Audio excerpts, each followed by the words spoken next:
온 땅이여 여호와께 즐거운 찬송을 부를지어다. 기쁨으로 여호와를 섬기며 노래하면서 그의 앞에 나아갈지어다. 여호와가 우리 하나님이신 줄 너희는 알지어다. 그는 우리를 지으시니요 우리는 그의 것이니 그의 백성이요 그의 기르시는 양이로다. 감사함으로 그의 문에 들어가며 찬송함으로 그의 궁정에 들어가서 그에게 감사하며 그의 이름을 송축할지어다. 여호와는 선하시니 그의 인자하심이 영원하고 그의 성실하심이 대대에 이르리로다.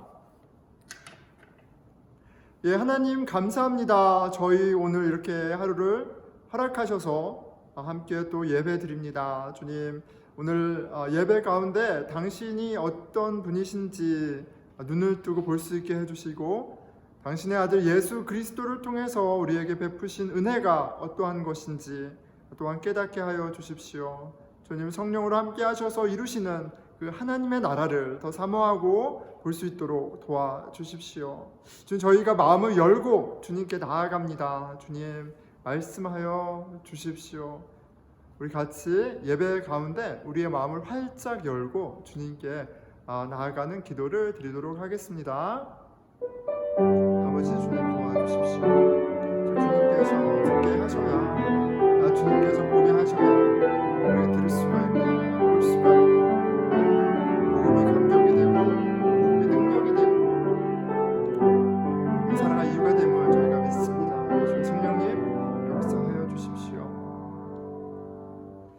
이 예배의 순서마다 하나님의 은혜의 손길이 함께 하시길 간절히 구하며 이 모든 말씀 사랑이신 우리 주 예수 그리스도 이름으로 기도 드렸습니다. 아멘.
사도신경으로 우리의 신앙을 고백하겠습니다. 전능하사 천지를 만드신 하나님 아버지를 내가 믿사오며 그 외아들 우리 주 예수 그리스도를 믿사오니 이는 성령으로 잉태하사 동정녀 마리아에게 나시고 본디오 빌라도에게 고난을 받으사 십자가에 못 박혀 죽으시고 장사한 지 사흘 만에 죽은 자 가운데서 다시 살아나시며 하늘에 오르사 전능하신 하나님 우편에 앉아 계시다가 저리로서 산자와 죽은 자를 심판하러 오시리라. 성령을 믿사오며 거룩한 공회와 성도가 서로 교통하는 것과 죄를 사하여 주시는 것과 몸이 다시 사는 것과 영원히 사는 것을 믿사옵나이다. 아멘.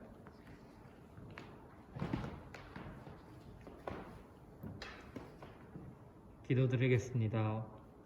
참 좋으신 하나님 아버지 감사합니다. 날마다 저희 모두에게 새로운 하루를 시작할 수 있도록 허락하신 주님의 크신 은혜에 감사드립니다. 오늘 주일 예배 자리도 주님의 신실하심과 은혜에 힘입어 온라인과 오프라인 예배를 드릴 수 있음을 고백합니다. 각자 처소에서 드리는 예배와 또 이곳에서 드려지는 주일 예배에 성령님 함께 해주세요. 오직 예수님 이름만 높여지기를 간절히 원합니다. 주님, 2021년 새해를 맞이하였습니다. 코로나 바이러스와 또 함께한 시간도 어느덧 1년이 되었습니다. 눈에 보이지 않는 바이러스로 인해 우리의 계획들이 좌절되고 육신의 건강 상태도 약화되고 또 정신적으로 많이 불안한 하루하루를 보내왔습니다. 그렇지만 주님, 분명히 고백하고 싶습니다. 코로나와 앞으로 있을 모든 것의 주관은 주님께 있습니다. 주인 되시고 왕 되신 주님께서 친히 모든 만물을 다스리시고 특별히 심령이 가난한 우리들의 믿음을 더욱더 온전하게 인도하고 계심을 믿습니다. 우리 늘푸른 교회 공동체가 그런 예수님을 날마다 구하고 말씀과 기도의 자리로 힘써 나아가서 사랑과 은혜의 주님을 발견해 나아가길 소망합니다. 사랑하는 늘드림 어린아이들 위해서 기도합니다. 늘드림 어린아이들 모두 하나님이 얼마나 크시고 좋으신 하나님이신지 알게 도와주시고 예수님이 얼마나 우리 친구들과 교회를 사랑하신지 깨닫게 도와주세요. 우리 친구들 힘들고 무섭고 또 마음이 편하지 않을 때 언제 어디서나 예수님을 찾을 수 있도록 성령님 함께 해주세요. 말씀 전하실 이진태 목사님과 성령님께서 함께 해주시고 말씀의 씨가 저희 마음밭에 뿌려져서 주님이 원하시는 아름다운 성령의 열매로 자라나길 소망하고 기대합니다. 감사합니다. 예수님, 지금 이 순간 드려지는 예배의 시간 모든 순서와 예배 후에 있을 순모임 위에서도 함께 하실 성령님을 기대하며 이 모든 말씀 예수님 이름으로 기도드렸습니다. 아멘.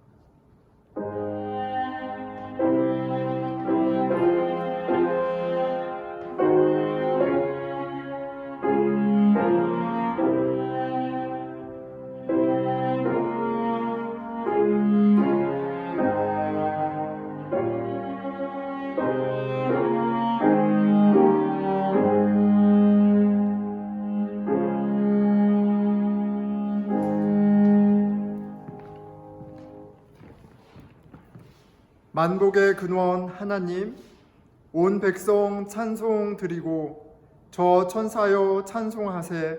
찬송 성부 성자 성령 아멘.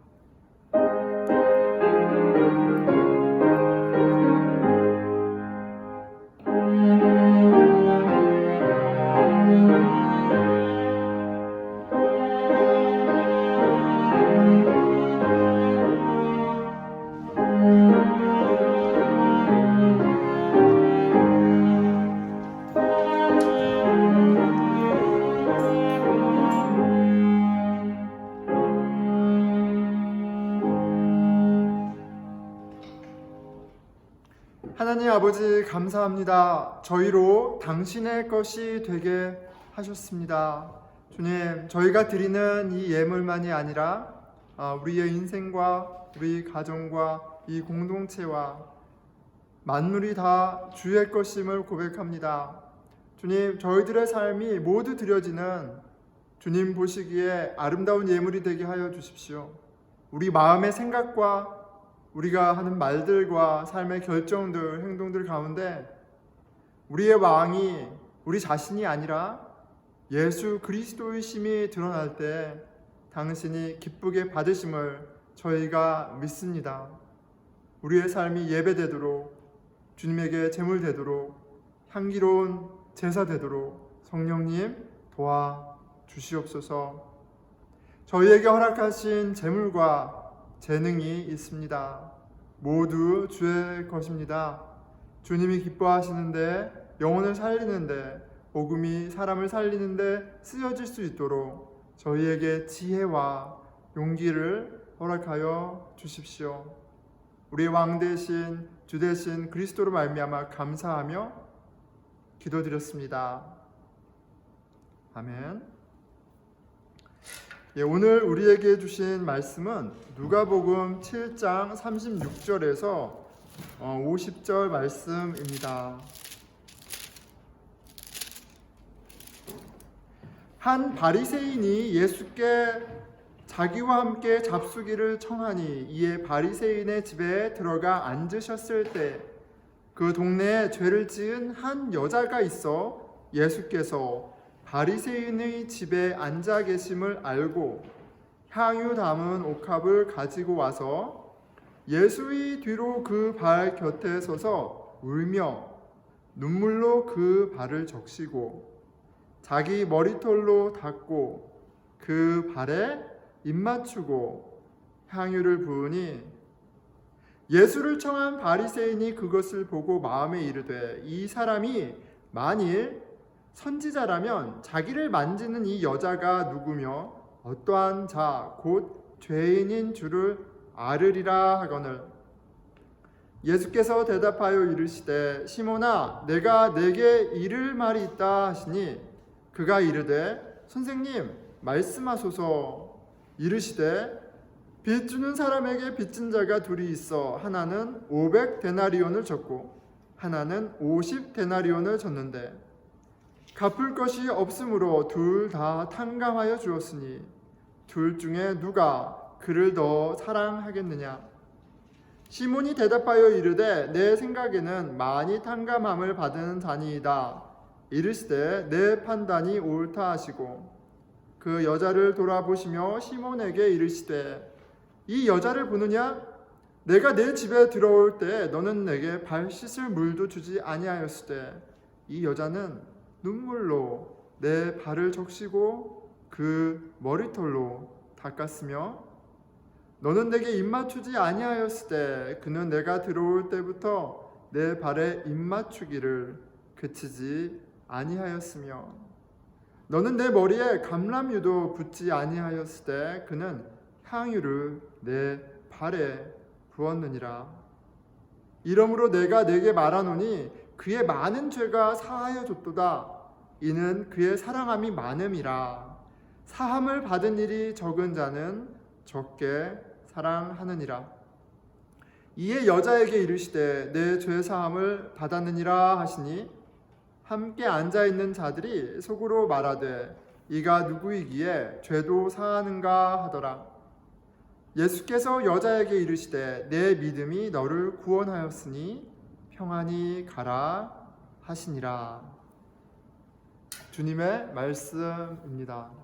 여러분 주 안에서 모두 환영합니다. 우리 같이 이 건물 안에서 드리는 교우들도 그리고 집에서 유튜브로 예배를 드리는 우리 형제 자매들 모두 예수 그리스도를 주로 고백하는 교회입니다. 우리 주님이 영이시기에 신령과 진정으로 드리는 예배를 기뻐 받으시고 우리 함께 하심을 믿습니다. 우리 주 안에서 딱 볼 수는 없지만 있다고 생각하고 한 마음으로 환영하는 인사했으면 좋겠습니다. 할렐루야.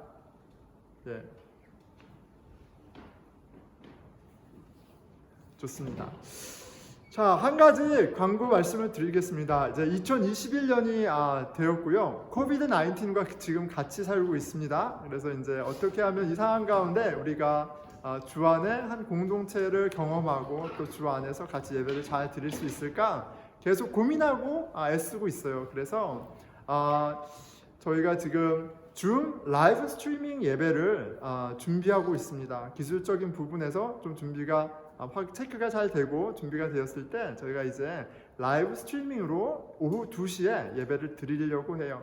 우리 원래 예배가 2시죠. 그래서 2시에 우리가 인펄슨 예배 드리기 전에 우리 원래 그 주일 리듬을 다시 회복하려고 합니다. 그래서 2시에 예배 드리고 그 자리에서 줌으로 교제하고 또 줌으로 또 순모임으로 바로 흩어져서 같이 말씀을 나누는 시간을 가지려고 합니다.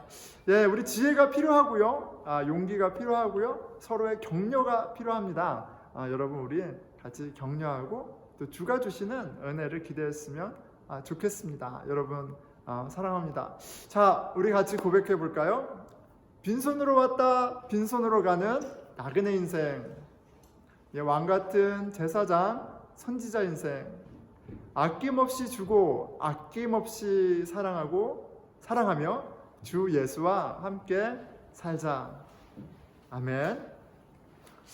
자, 어린이 친구들 말씀부터 시작을 하겠습니다. 자, 여러분 안녕하세요. 우리 친구들 안녕. 제가 우리 친구들 이름 부를 때 네 하고 대답하면 좋을 것 같아요. 어떻게 하냐면 진태가 그럼 네 그러면 돼요.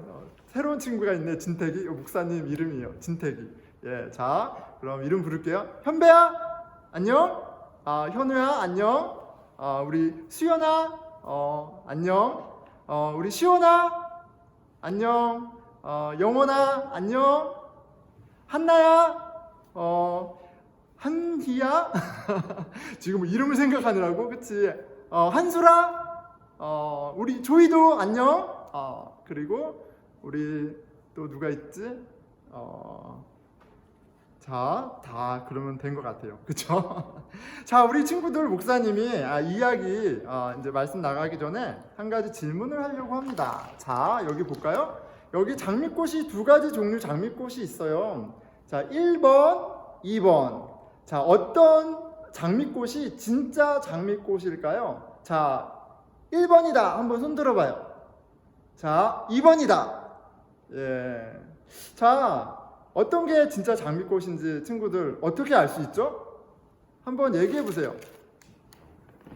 네. 자, 2번 장미꽃이 진짜 장미꽃이죠. 빛깔이 좀 달라서 진짜 같이 보이지만 어떤 가짜 장미꽃은 정말 진짜처럼 반짝반짝 빛나는 꽃도 있어요. 그런데 진짜와 가짜를 알아보는 건 꽃은요 이렇게 향기가 나요. 진짜는 이렇게 향기가 나요. 향기로 알 수 있어요. 자, 그렇다면 여러분 그리스도인은 어떻게 진짜와 가짜를 알아볼 수 있을까요? 자, 예수님께서 씨 뿌리는 이야기를 해주세요. 어떤 한 사람이 씨를 뿌리러 나갔어요. 자, 씨는 짠 이렇게 길가에 뿌려지기도 하고, 그리고 바위 위에 뿅 뿌려지기도 하고, 자, 그리고 이렇게 가시덤불 위에 뿅 뿌려지기도 하고, 자, 이렇게 좋은 땅에 뿌려지기도 했어요. 자, 예수님은 제자들에게 씨 뿌리는 이야기를 그 이야기의 의미를 설명해 주세요. 자, 씨는 하나님의 말씀이에요. 길가의 씨는 마귀에게 빼앗겨 버려요. 여기 새가 씨를 먹고 있죠? 이게 마귀예요. 그래서 하나님의 말씀이 씨앗으로 우리 마음밭에 떨어질 때 길가는 이렇게 마귀가 빼앗아 가요. 자, 바위 위는 뿌리가 내리지 못해서 햇볕에 이렇게 말라버려요. 그리고 이렇게 가시덤불에 뿌려진 씨도 가시덤불이 영향을 뺏어서 자라지 못하고 이렇게 말라버려요. 자, 그렇다면 좋은 밭에 떨어진 씨는 어떻게 되죠? 짠, 이렇게 좋은 밭에 떨어진 씨가 빨주 노초 파남보 예쁜 열매를 30배, 60배, 100배 맺는 거예요. 자, 좋은 밭에 떨어진 씨앗, 그 씨앗이 맺는 열매는 착한 마음, 착한 말, 착한 행동, 그렇게 멋진 모습이에요.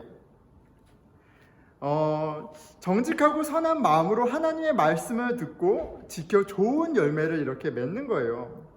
하나님은 우리의 마음을 좋은 밭으로 일구시고요. 우리는 그 말씀을 따라 착한 마음, 또 착한 말, 착한 행동이라는 열매를 맺어요. 그리고 그 착한 열매가 그리스도인이라는 것을 가르쳐 주는 거예요. 자, 예수님은 등불 이야기도 해주세요. 등불은 등잔 위에 올려두고 사람들이 밝히 볼 수 있는 곳에 두죠. 등불은 빛을 비춰요. 그러니까 어두운 길도 비춰주고 어두운 방도 비춰줘요. 아무도 그 등불을 숨기지 않아요. 왜요? 등불은 너무너무 필요하기 때문에 그래요. 예수님은 그리스도인은 이렇게 등불 같은 사람이다 라고 얘기하세요. 사람들의 필요, 그리고 사람들에게 빛으로 길을 보여주는 그런 사람이다 라고 얘기를 해주세요. 예수님의 말씀을 따를 때 많은 사람들에게 그 빛이신 예수님을 알게 해주고요. 또 하나님의 나라를 보여주게 돼요.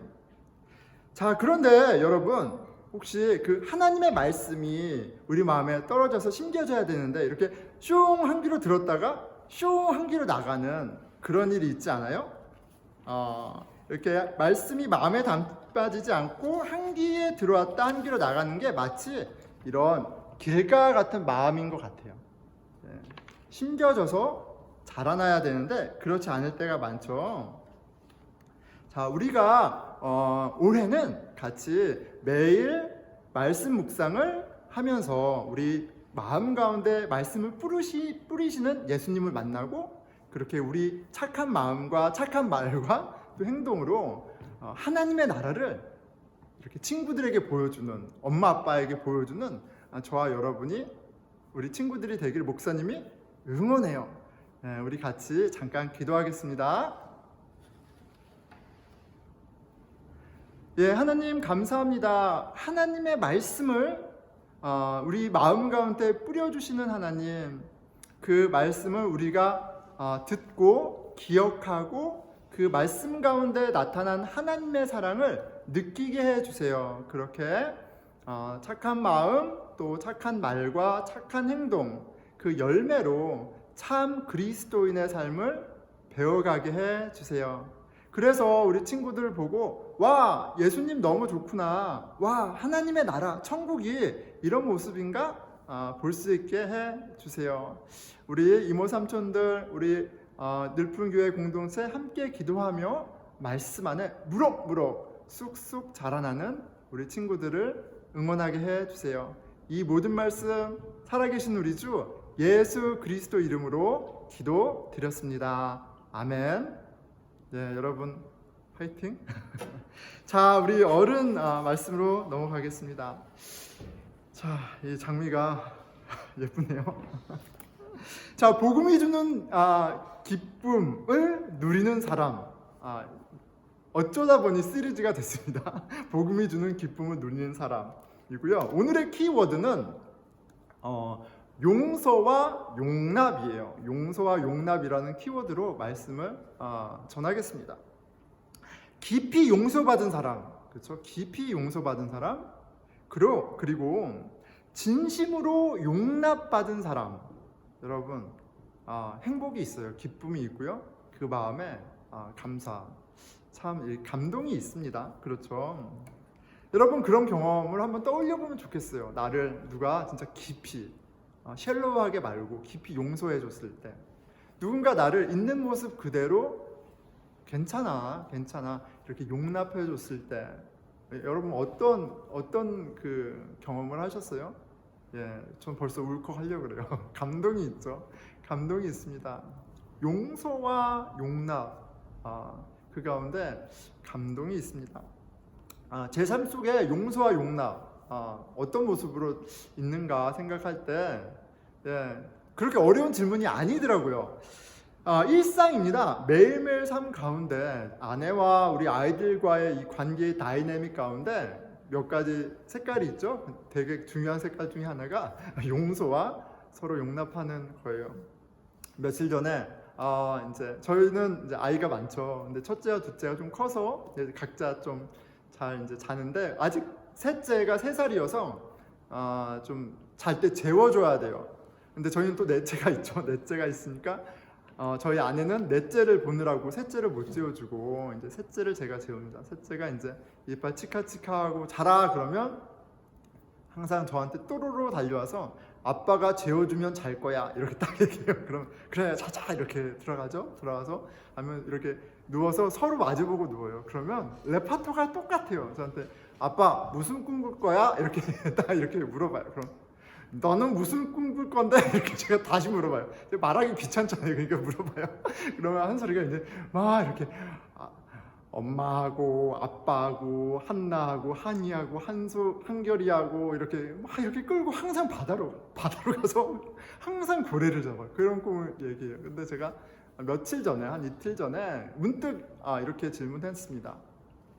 한솔이는 아빠가 좋아 고래가 좋아 이렇게 물어봤어요. 근데 저는 이렇게 뭐 확인받고도 싶었지만 자신은 없었어요. 한솔이가 너무 고래를 좋아해서.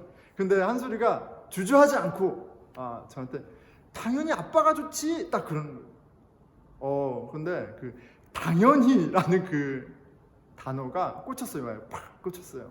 그 조그만 입에서 당연히 아빠가 좋지 라고 얘기를 하는데 그게 마음에 남고 메아리가 돼서 지금 며칠 동안도 이제 그게 이제 감격이 됩니다. 왜냐면 이제 저는 그런 마음이 있는 것 같아요. 아이가 당연히 나를 좋아하는 게 그렇게 나를 용납하는 게 당연하지 않게 여겨지기 때문에 그런 것 같아요. 제가 실은 그렇게 좋은 아빠는 못 되거든요. 제가 이렇게 일을 갔다가 왔을 때 또 몸이 지치면 한솔이가 환영해 주지만 놀자고 할 때 이렇게 아빠 업어줘라고 할 때 아빠가 업어줄게 라기보다는 아빠 피곤해 오늘은 어려워 이렇게 할 때도 많고요. 또 시간이 좀 있어서 설교 준비하고 이렇게 일을 할 때 또 아빠 업어줘 해도 아빠 지금 설교 준비해서 이렇게 밀어낼 때도 많고요. 이렇게 만족시켜 주기보다는 실망하게 하는 게 참 많은데 그리고 많이 혼내요. 많이 혼냅니다. 그런데 이 아이가 이렇게 무슨 거창하게 용서를 해주고 그러는 건 아니지만 저를 용서해주고 용납해주고 있다라는 걸 이렇게 딱 당연히라는 단어로 확 꽂혀서 제가 마음이 너무 감동이 되고 그리고 감사하고 이렇게 잔잔한 기쁨이 있었습니다. 뭐 여전히 지금도 있고요.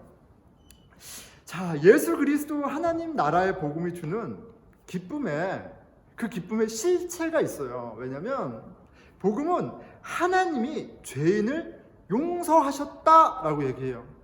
이 용서하셨다.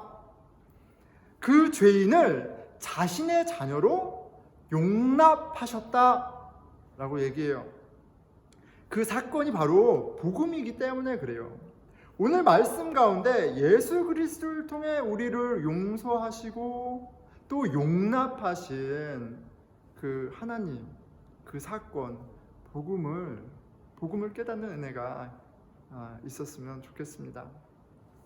우리 마음 가운데 기쁨과 감사가 복음으로 말미암아 꽉 채워지기를 기대합니다. 자, 예수님은요 죄인에게 야, 너 착한 사람 되고 나서 와. 그러면 내가 같이 놀아줄게 라고 하지 않아요. 그렇죠? 예수님은 아픈 사람한테 막 이렇게 뭐 이렇게 문대져서 고름이 질질 나고 아니면 뭐 씻지 않아서 더러운 그런 사람에게 너 피부병 깨끗하게 낫고 샤워 깨끗이 하고 오면 그럼 내가 이제 우리 띄워줄게 이렇게 하지 않으세요. 그렇게 하지 않으시죠.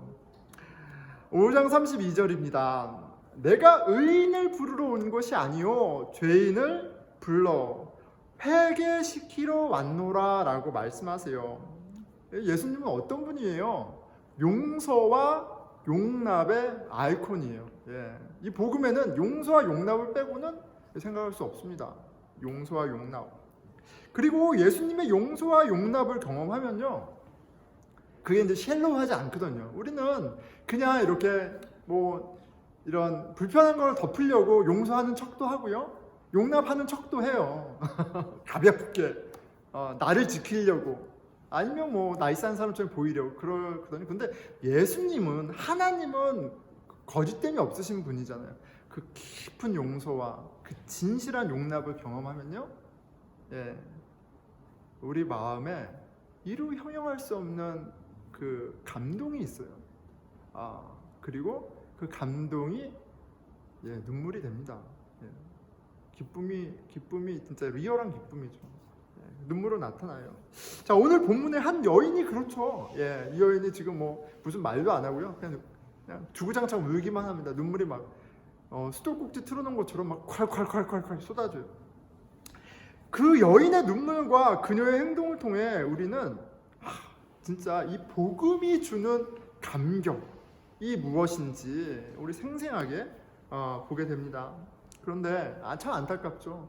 참 복음, 예수 그리스도, 하나님이 딱 나타나셨는데 그 은혜로 말미암아 누구는 진짜 막 수돗물을 틀어놓은 것처럼 콸콸콸 은혜의 강수 가운데 지금 감격하고 있고, 누구는 싸늘해요. 싸늘하죠.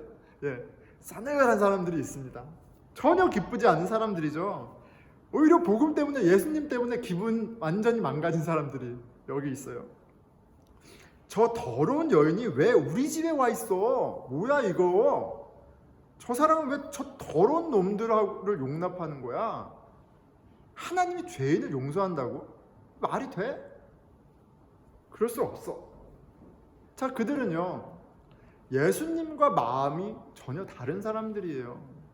근데 이거 그냥 가벼운 것이 아니죠. 왜냐하면 예수님은 하나님과 마음이 합한, 하나님의 뜻에 fully focused 된 분이에요.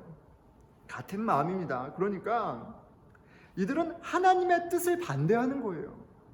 이들은 감히 하나님의 뜻에 반대하고 자신이 옳다라고 하는 사람입니다. 그건 다른 말로 하나님이 틀렸다라고 생각하는 거예요. 부지불식간에 무지 가운데 하나님을 반역하고 있죠. 참 당황스럽습니다. 그런데 더 황당한 건 뭐냐면, 이들이 누구예요? 종교 지도자들이고요, 성경의 프로페셔널들이에요. 자, 그런데 이 황당한 일이 꼭 남의 얘기만은 아니죠. 꼭 2000년 전에 그 자리에서만 일어났던 일이 아니라 우리 가운데에서도 충분히 일어나고 있는 일입니다. 우리는 죄인을 용서하고 용납하시는 하나님의 뜻에 어떻게 반응합니까? 아니, 그 하나님의 뜻에 관심이 있나요? 복음이 주는 기쁨을 누리는 사람인가요? 복음이 우리를 용서하고 용납하신 그 하나님의 일하심을 보여줄 때 우리가 거기에 은혜 받은 자로 감격하고 있습니까? 아니면 혹시 기분 나쁘진 않나요? 저와 여러분은 어떤 마음인지 한번 말씀 가운데 내가 어디에 서 있는지 살펴보면 좋겠습니다. 자, 이야기는 예수님이 한 집에 초대받는 장면으로 시작되죠. 한 바리새인이 예수께 자기와 함께 잡수시기를 청하니, 이에 바리새인의 집에 들어가 앉으셨을 때 예수님을 초대한 사람은 바리새인입니다. 바리새인은 종교 지도자입니다. 지금으로 치면 목사, 선교사, 신학 교수, 신학생, 우린 장로교니까 장로님들, 장로들, 이런 종교 지도자들이에요. 하나님의 뜻, 말씀을 너무나 잘하는 사람이고, 또 말씀을 가르칠 뿐만 아니라 말씀을 순종하며 살기를 권하고 또 책망하기도 하는 종교 지도자들이에요.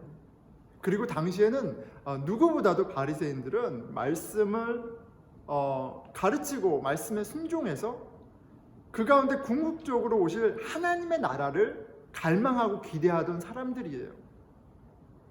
그들이 그렇게 말씀에 목맸던 것은 결국 하나님의 나라를 원했기 때문에 그래요. 그 누구보다도 하나님 나라를 갈망했다고요.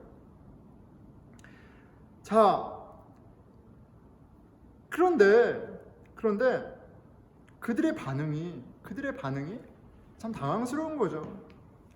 왜 예수님을 지금 초대했습니까? 지금 예수님에 대한 소문으로 갈릴리 지역이 떠들썩합니다. 바로 오늘 본문이 있는 그 이야기, 바로 전 이야기가 세례자 요한의 제자들이 찾아와서 바로 당신이 그 이입니까? 라고 질문하는 장면이죠. 그 이가 누구예요? 메시아, 그리스도, 하나님의 나라를 이 땅 가운데 이루실 그 이입니까? 라는 질문이에요. 이것은 세례자 요한 그리고 그의 제자들만 갖고 있던 질문이 아니라 그 당시 하나님의 나라를 열망하고 기다리던 모든 사람이 지금 갖고 있었던 질문이에요. 이 예수가 도대체 누구인가? 자, 그리고 오늘 바리새인들은 그 예수의 정체를 좀 확인하려고 초대한 것이 분명합니다. 흥미롭죠? 성경을 알고 성경을 가르치고 성경대로 살게 하는 종교 리더가 복음의 실체이신 하나님 나라의 실체이신 예수님을 못 알아봐요. 의심합니다. 여러분, 우리 신앙의 공동체 가운데 복음을 가르치고 복음을 살라고 하지만 복음을 모르는 사람이 있다면 그게 얼마나 아이러니고 그 공동체에 큰 폐악이 되겠어요. 그런데 어떻게 그런 일이 있어요, 목사님? 하지만 그 일이 2000년 전에 있었고요. 그리고 저와 여러분 마음 가운데에서도 그런 일이 충분히 있을 수 있습니다. 우리가 진짜 그리스도인인지 가짜 그리스도인인지 확인할 수 있는 것이 무엇이겠어요? 우리가 신앙 고백문을 완벽하게 외우고 암송하고 마음의 확신을 갖는다고요? 그것만으로 부족합니다. 복음의 사건이 우리 영혼 가운데 행하신 것을 이룬 것으로 말미암아 우리 마음이 갖고 있는 감격, 감사, 은혜가 있느냐 없느냐, 그게 더 훨씬 더 중요한 거예요. 그 자리에 있던 모든 바리새인들이 의심의 눈으로 예수를 바라보고 있는 그때 예수님이 그리스도인 것을 확실히 믿는 한 여인이 나타나요. 그 동네에 37절이죠. 그 동네에 죄를 지은 한 여자가 있어. 예수께서 바리새인의 집에 앉아 계심을 알고 향유 담은 옥합을 가지고 와서, 이 여인은 몇 가지를 확인할 수 있는데 그 동네에 죄를 지은 한 여자예요. 죄인, 공식적인 오피셜한 이 동네의 죄인입니다. 죄인이에요. 그리고 이 여인은요, 지금 예수님이 바리새인의 집에 오셨다는 것을 알았어요. 그러니까 이 여인은 지금 인텐션을 갖고 예수님이 어디에 계신지 분명히 알고 그리고 예수님을 찾아왔어요. 이게 굉장히 중요한 부분입니다. 왜냐하면 이 죄인의 여인이 바리새인의 집에 들어온 것은요, 상식적이지가 않아요. 사회적인 규범을 깨는 거예요. 굉장히 위험한 거예요. 그런 일은 있을 수 없는 거예요. 근데 이 여인이 그걸 했어요. 왜요? 바리새인은요, 죄인을 혐오합니다. 증오합니다. 어떤 린치를 당할지 모르는 거예요. 죄인은 용서의 대상이 아니라, 바리새인들에게 죄인은 용서의 대상이 아니라 심판의 대상일 뿐이에요. 돼지 구독이랑 별 차이가 없어요. 바리새인들은 하나님의 말씀을 지키며 거룩한 삶을 살기 위해 최선을 다했죠. 그리고 그 일환으로 그들은 율법에 어긋난 그 어떤 것도 가까이 하지 않았습니다. 그들에게는 이 거룩함을 훼손하는 일이 가장 경계해야 할 일이었어요. 그 동네의 죄인인 여자가 그 사실을 모르지 않았습니다. 바리새인이 죄인을, 자기를 얼마나 혐오하는지를 너무나 잘 알고 있었어요.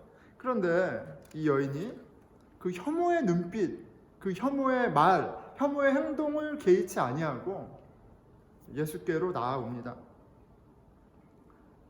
이 여인에게는 예수님만 보이는 거죠. 예수님만 보여요. 38절. 예수의 뒤로 그 발 곁에 서서 한번 상상해 보는 거예요. 예수님이 이렇게 앉아 계세요. 근데 이제 식탁이니까 좀 이게 비스듬히 누워 계시겠죠. 그 예수님 등 뒤로 조용히 서서 울며 눈물로 그 발을 적시고, 여러분 눈물이 얼마나 많이 나야 사람의 발을 적십니까? 진짜 홍수처럼 나는 거죠. 자기 머리털로 닦고 그 발에 입 맞추고 향유를 부으니. 여러분, 사람의 몸 중에 가장 더러운 것은요, 지금이나 그때나 발입니다.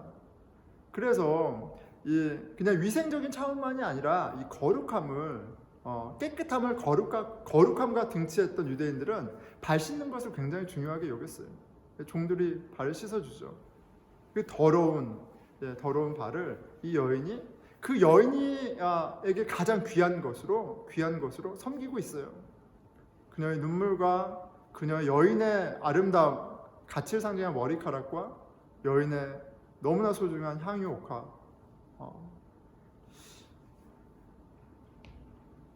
도대체 왜 이러는 걸까요? 왜 이렇게 펑펑 울고 그의 모든 것을 드리는 것처럼 이렇게 행동하는 걸까요?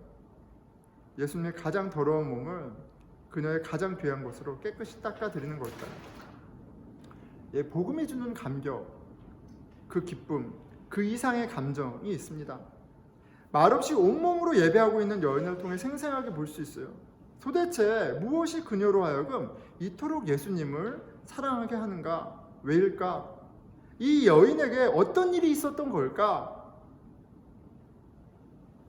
죄인을 위해 오신 예수님의 소식을 들었다면, 죄인을 용서하고 깊이 용서하고 진실로 용납하는 메시아, 그 소식을 들었기에 여인이 이렇게 감격하고 감동하고 있는 거겠죠.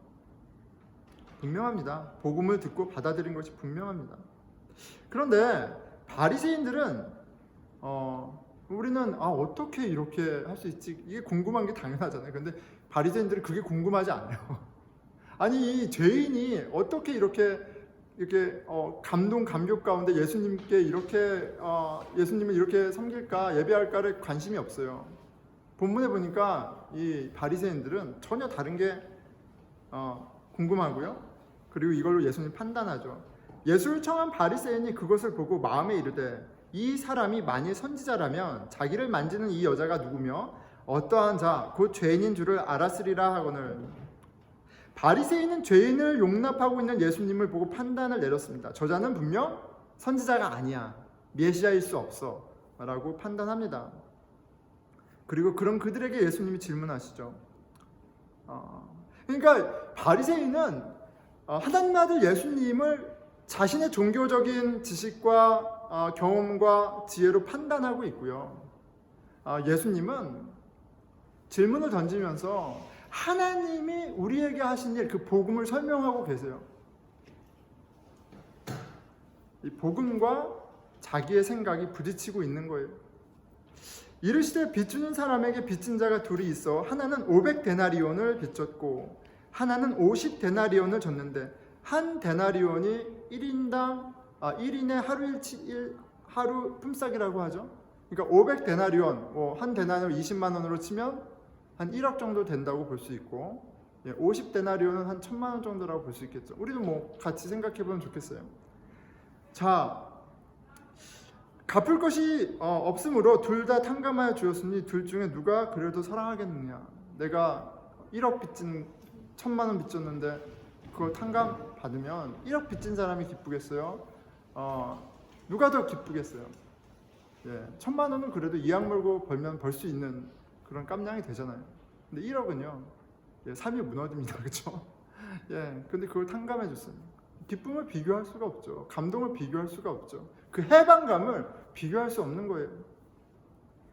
자, 이렇게 복음에 대해서 설명해 주시는데 전혀 관심이 없습니다. 아니, 어떻게 죄인을 용서하고 용납하고 함께 있을 수 있어? 그들의 종교적인 틀, 그 판단만이 중요한 것 뿐이에요.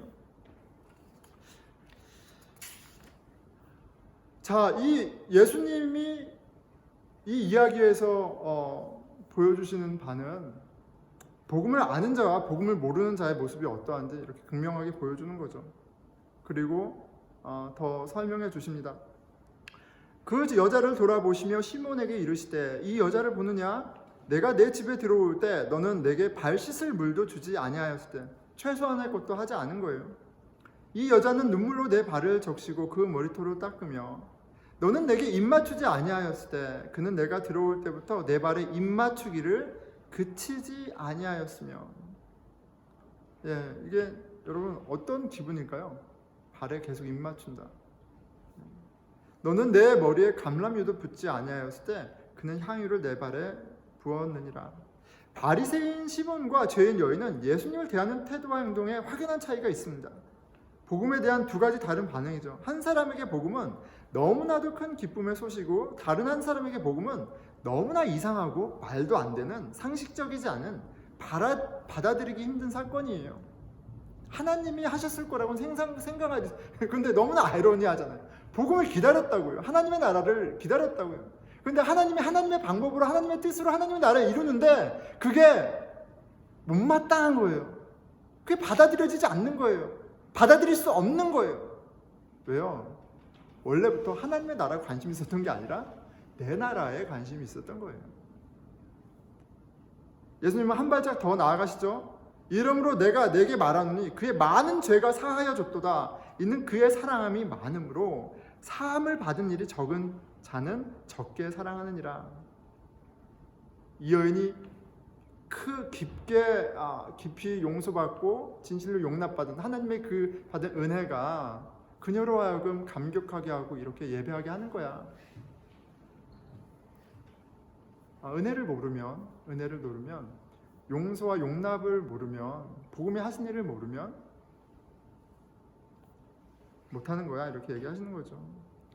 이에 여자에게 이르시되 내 죄 사함을 받았느니라 하시니, 참 이것도 굉장히 기가 막힌 얘기입니다. 여인이 한 게 뭐예요? 여인은 복음에 반응한 것뿐이 없어요. 하나님이 다 하셨고요. 하나님이 용서해 주셨고 하나님이 품어주셨잖아요. 그러면 하나님 다 하신 거예요. 여인은 그 감격에 반응한 것뿐이 없습니다. 그런데 뭐라 그래요? 너의 믿음이, 너의 사랑이, 마치 그녀가 엄청난 것을 한 것처럼 말씀하시죠. 예수께서 여자에게 이르시되 내 믿음이 너를 구원하였으니 평안히 가라 하시니라. 그리고 이제 바리새인들은 더 열이 받습니다. 감히 저 사람이 누군데 죄를 용서한다 하느냐? 죄는 누가 용서할 수 있는 거예요? 하나님만 하실 수 있는 거잖아요. 근데 예수님이 하나님이시잖아요. 그러니까 다시 돌아가는 거예요. 하나님인지 모르는 거예요. 메시아에게 관심이 있는데, 하나님의 뜻에 관심이 있는데, 하나님 나라를 위해 산다고 하는데 정작 모르는 거예요. 정작 하나님의 뜻에 대해서 반응하지 못하는 거예요. 하나님으로부터 온 깊은 용서와 찬 용납이 진정한 회개와 예배를 낳는다는 사실이 오늘 말씀을 통해 분명히 보여집니다. 그런데 이 복음이 들려지지 않아요. 바리새인들은 죄를 용서하시는 예수님을 보며 더 큰 시험에 빠집니다. 예수님이 하나님이시구나. 하나님은 죄인의 죄를 용서하시고 용납하시기 원하시는구나. 그렇게 새롭게 하시기 원하시는구나. 안타까워 하시는구나. 하나님 귀하게 여기시는구나. 하나님이 눈물 흘리시는구나. 가 보이지 않는 거예요. 그것을 깨달은 것이 아니라 자신의 종교적인 잣대로 예수님을 판단하죠. 당연히 복음이 그들에게 기쁜 소식이 될 수 없습니다.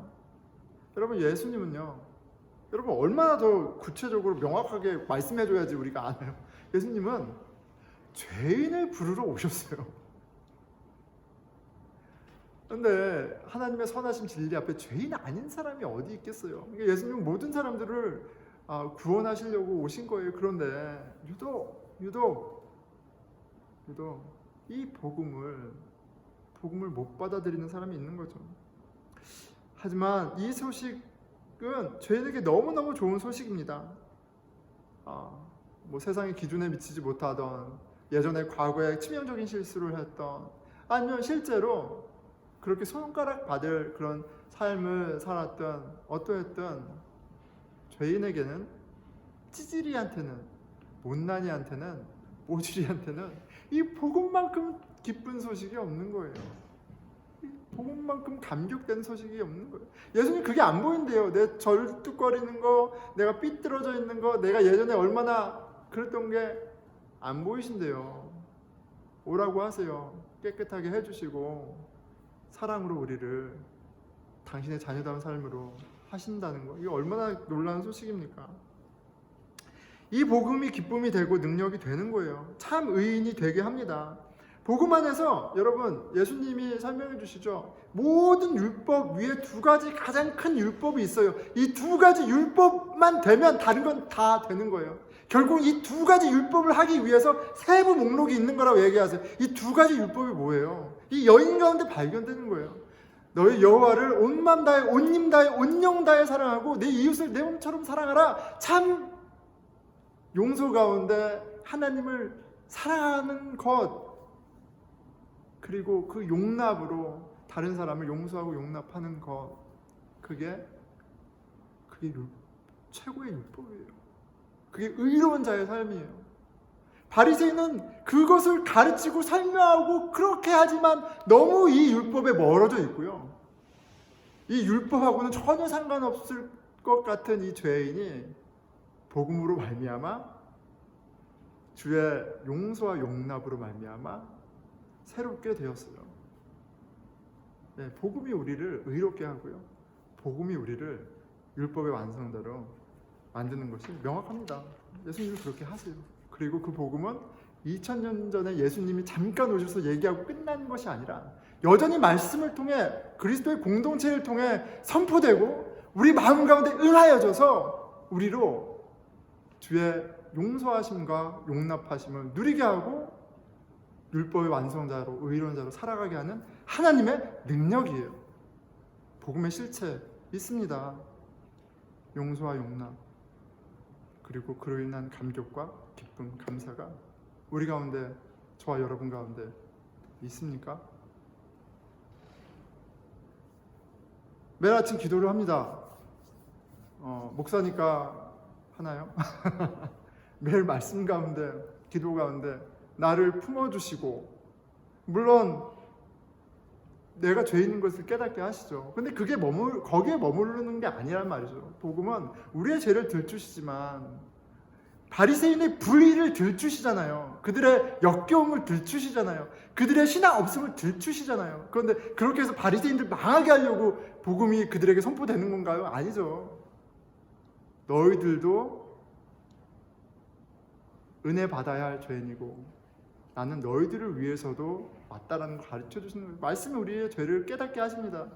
그리고 나 같은 죄인을 용서하시고 용납하신 그 예수 그리스도 그 사랑을 다시 맛보게 해요. 그렇게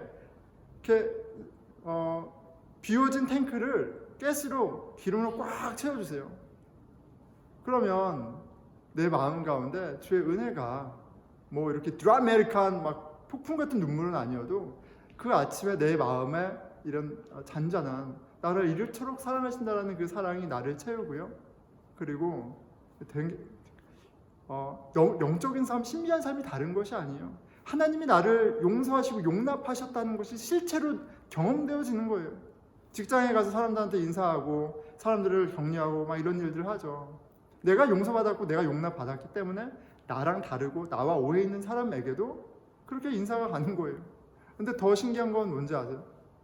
다른 사람이 나에게 친절할 때, 나를 용납할 때, 뭐 거창한 용서가 아니라 나를 용납할 때, 나를 억셉트할 때 그게 너무너무 감사해요. 나 같은 사람을, 나를 이렇게 환영해 주다니, 이런 감사가 제 안에 있는 것을 매일매일 발견하게 됩니다. 복음이 살아있는 인생, 가정, 공동체, 복음의 능력이 일하는, 복음이 아름답게 하는, 열매 맺게 하는 그런 삶을 여러분 하나님 그리스도가 시작하셨고요. 신앙생활은 그겁니다. 복음 없이는 아무것도 없는 거예요. 우리 공동체가 복음 위에 세워지고 복음으로 용서하고 용납하며 그 가운데 주님 주시는 감동으로 이 세상에 빛처럼 빛나는, 이 세상을 위로하는 그런 복된 삶을 풍성히 살아가기를 기대합니다. 우리 기도하겠습니다.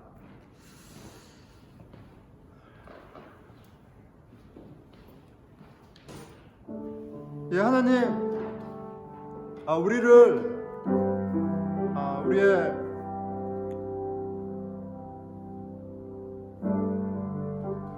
하나님 선하심과 아름다움에 비추었을 때 한없이 부족하고 연약하고 참 합당하지 못한 저희를 위에 오신 예수님, 우리를 치료해 주시고 온전하게 해 주시는 예수님, 우리의 죄를 7번에 70번이라도 은혜를 구하는 자에게 용서를 베푸시고 또 하나님의 자녀를 용납하시는 하나님, 아버지, 그 은혜를 알기 원합니다. 복음이 하신 일을 깨닫기 원합니다. 도와주십시오. 우리 같이 기도하겠습니다.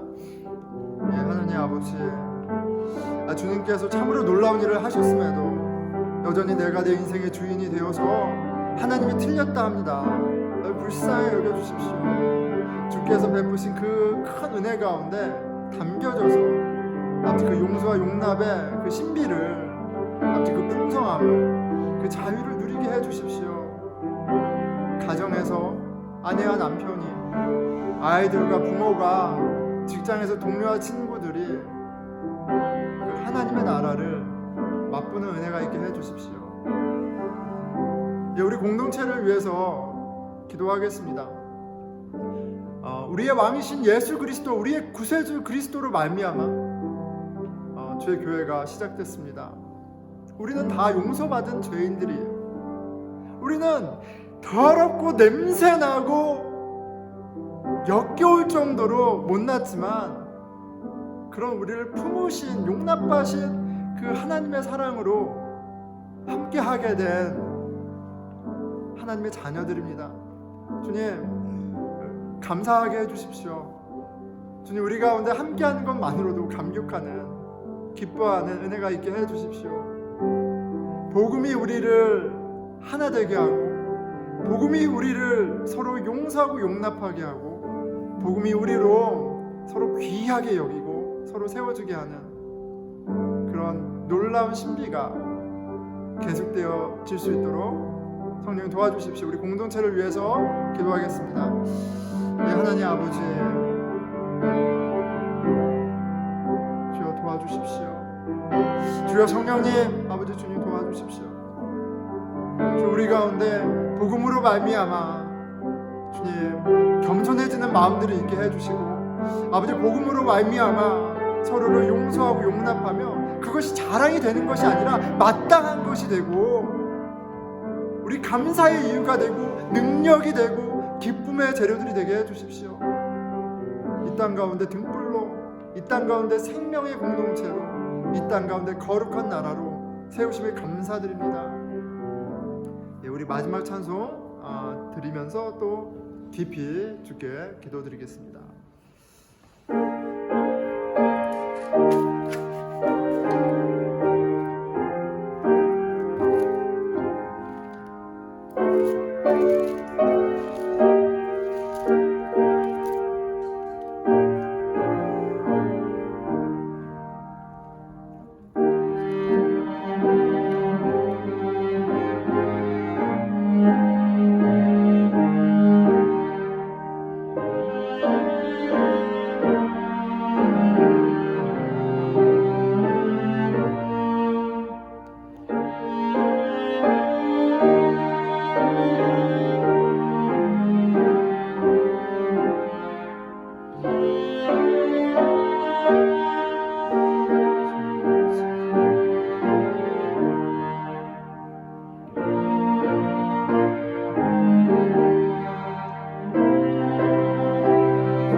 이제는 우리 주 예수 그리스도의 은혜와 하나님의 사랑과 성령의 함께하심이